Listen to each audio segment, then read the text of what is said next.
So glad you could join me today, and right now what I really want to talk to you about is something that you need to be aware of when you're making offers on property. Specifically, if you're making an offer on a Fannie Mae property, it's important for you to know this, recognize this, and talk to your buyers about it.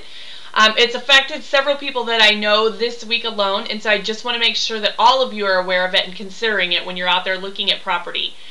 If you have a property that is a Fannie Mae HomePath property, meaning it's registered with HomePath.com, it's eligible for HomePath financing. What that means is that with HomePath financing, they can put down as little as 3 to 5% with no mortgage insurance and, most importantly, no appraisal.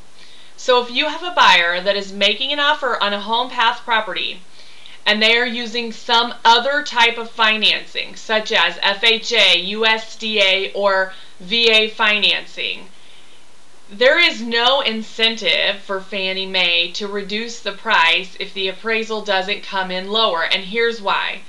They can put it back on the market and they can get a buyer to come in and do a HomePath loan on that house, and there's no appraisal required. So whatever the contract agreed price is on a HomePath loan, that is the price, and there's no appraisal that's required. Now, somebody can choose to do an appraisal if they want on a HomePath home, but that doesn't mean that Fannie Mae is obligated to lower the price. It just means that if you come to an agreement on a price that and the buyer agrees not to do an appraisal, that is the price and there's no appraisal that has to be done. So I'll give you an example.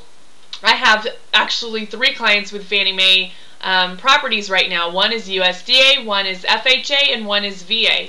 And one of the appraisals did not come in at the value that we needed it to come in at. And Fannie Mae is not obligated nor inclined right now to reduce the price to that amount because they know they can put it back on the market and potentially get a HomePath buyer in for that property.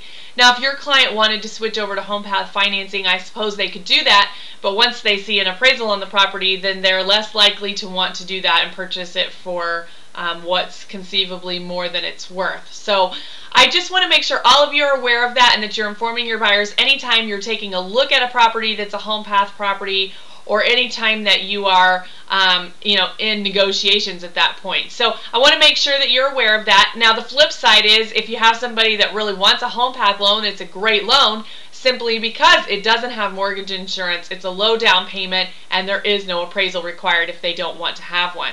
So it is a great loan on the flip side there, that it works really well, especially for people who are in a bracket that's too high to deduct mortgage insurance.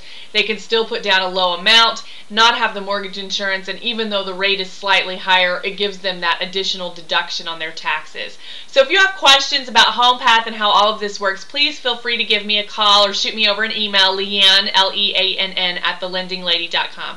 I hope that you have a fabulous and prosperous weekend. Take care.